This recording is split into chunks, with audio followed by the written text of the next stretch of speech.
Good morning, YouTube. This is TolstoyKafkaEvsky again, bringing you another big retro review here. I guess a lot of you probably remember the time period in like the mid-90s, say 96, 97, 98 probably, more like it, when you had a lot of, it was kind of that strange gaming period where in between the steady, sturdy ages of your 16-bit Super Nintendos and Sega Genesis and your, sturdy 32 and 64-bit 3D systems like your PlayStations and your N64s, in between when you got a lot of these kind of half-breed consoles that claimed to be in 3D but weren't so much, kind of like 3DO or Sega's, what was it called? The Neptune was cancelled, but the Saturn. Right, well, among all of those, perhaps the biggest failure was Atari's shot at a 3D console, supposedly. The supposed 64-bit Jaguar. Yeah, managed to snag one off of eBay. Take a look at this thing. First of all, this is the system. It is cartridge-based and is not CD-based like most 3D consoles or pseudo-3D consoles were going for at the time. Not much to show off about it. I mean, you just got your, game slot right down there. You've got a flimsy on-off switch and your Jaguar emblem right here. Down along the bottom it says 64-bit. That's kind of interesting. It says, you can't read that, but it says 64-bit interactive multimedia system.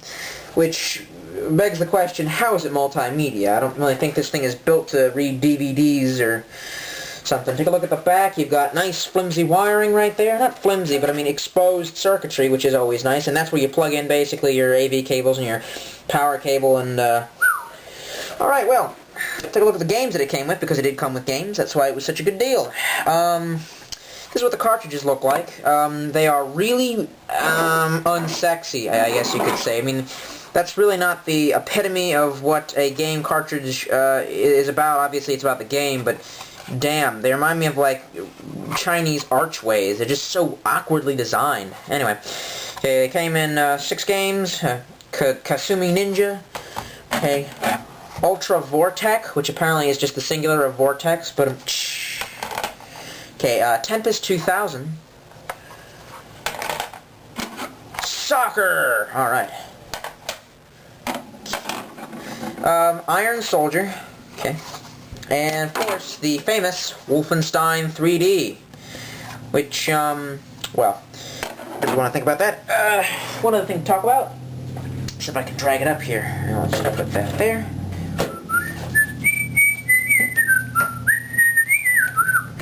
This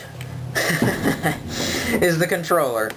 It came with 2 of them. This is the one that I had plugged in. Wow, it's like the most poorly... It's like the problem that's with the cartridges in their, or their design and their aesthetics, except for 3 times worse. You got a nice big slab of plastic here. Looks like you could like kill somebody with it. Got your little D-pad there. Let me see if I can move this down here.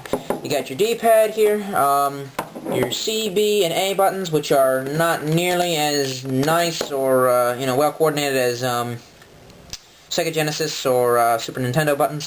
Pause and options, which, whatever. They're a little close together, and the fact that they're slanted, you might get them confused during gameplay.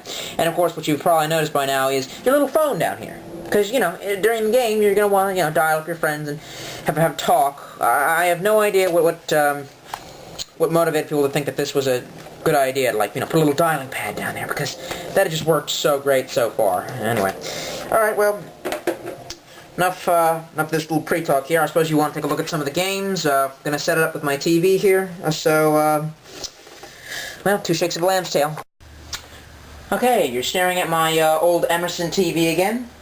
Time for some more wavy images and shots of gameplay. Now, the soccer game that it came with is absolutely worthless, so I'm not even going to demonstrate that. First one is Tempest 2000. Turn on the system. That's what the screen looks like when it boots up.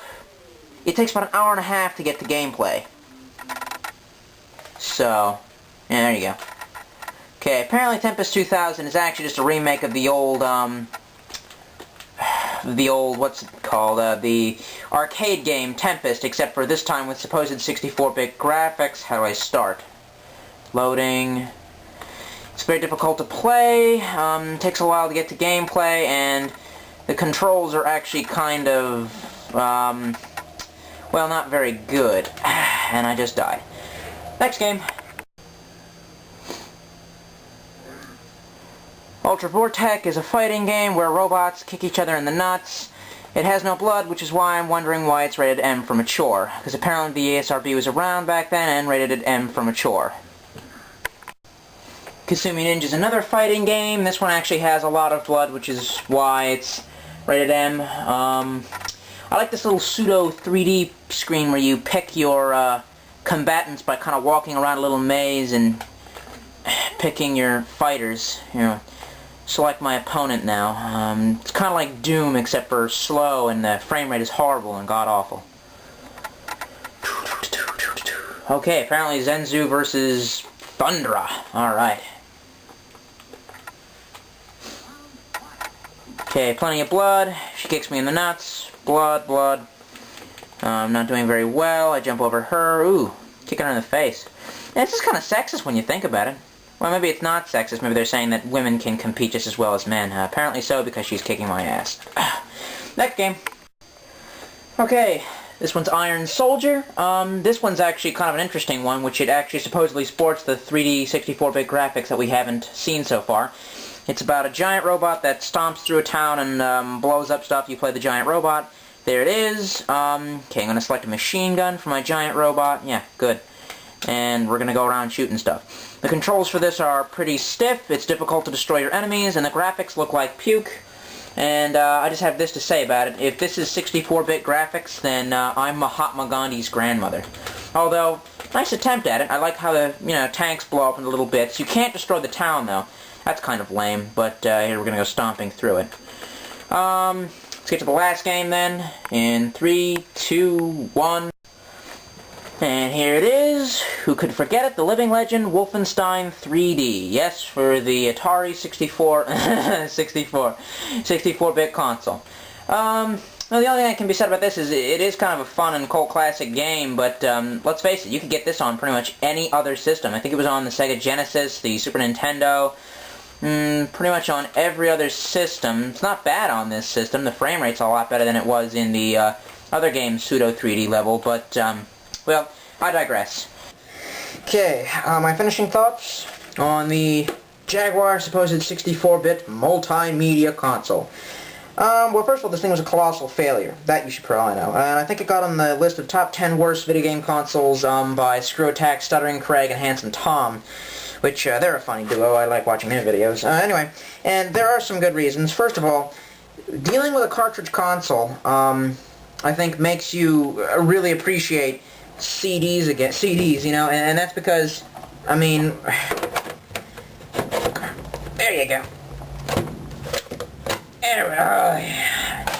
I mean, you know, it's just really not, it's not that convenient, and it makes you feel like you're going to break the damn thing. It's obviously going to wear a whole lot faster than the CD mechanism, so I guess Atari really should have gotten with it and decided to go the way of pretty much every other console at the time. Even if the Sega CD was a major failure, well, other consoles were going into CD. I guess the only people who could really pull it off were Nintendo with the 64, because I thought that their cartridge system was very smooth. It didn't bother me, their cartridges, because their hardware is always very sturdy. Another thing is that you kind of feel like you're getting robbed by Atari, only because they keep on spouting 64-bit. I mean, if you remember the commercials, it was a woman screaming, Jaguar, Jaguar, Jaguar, and then, it said, do the math on the screen, because, 64 bits. Where's your 64 bits? You saw the gameplay.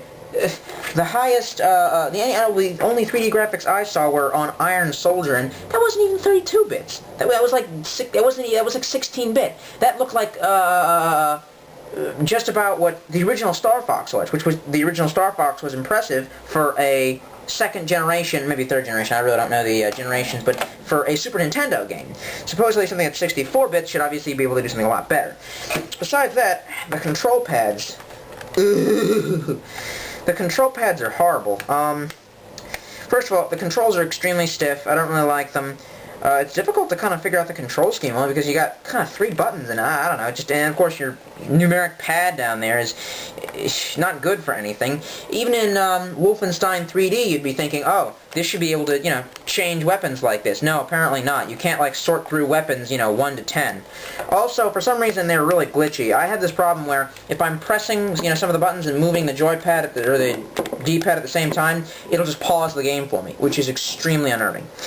Besides that, there weren't many very good games to come out with it. I've got 6 here, and I guess the only ones that don't really suck are Iron Soldier and, where's the other one? Wolfenstein 3D, which, again, you can get this on every other console, so I paid like $40 for mine. If you can find it for 10, I'd say yeah, 10 or 20. 40 is a little high. I only did it because it came with a second control pad and, all these games. Try and find it at a yard sale if you want some cheap kicks, if you're starting a collection. Other than that, there's really no hardcore fan bases for it, so, pass.